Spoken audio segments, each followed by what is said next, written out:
Welcome to the 1 Minute Apologist. We interview the world's leading apologists to provide credible answers to curious questions. Now, what sources do we use that help us to determine the text? Okay, so these are, like I said, manuscripts mostly, which all that means is it's a written copy of, maybe a copy in the earliest manuscripts would be copies of the originals. So as far as the Old Testament is concerned, if you consider when, for example, the Pentateuch is written, if you have a conservative view on that, not many manuscripts from that time exist. You do have things like silver amulets, for example.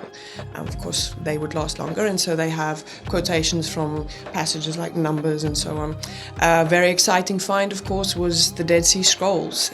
For the first time, we had Old Testament documents dating about 250 AD, and so we could compare the much older manuscripts that we had with those and see what the variants were. You also have, for example, the Nash Papyrus from about 130 AD. And then you have some of the translated versions like the Septuagint or the Samaritan Pentateuch. All of these copies of the Old Testament, in a sense, that could be compared. As far as the New Testament is concerned, there are about 100 papyri fragments. And so these, interestingly enough, every book in the New Testament is represented at least once in the papyrus. And so that's very early. You have the uncials, which is sort of a capital script, if you want, from around the 400s AD. Then you have the minuscules. There are roughly 3,000 of them from about the 9th century. And then you have the ancient versions, translations, early translations of the New Testament in, for example, Syriac or Armenian.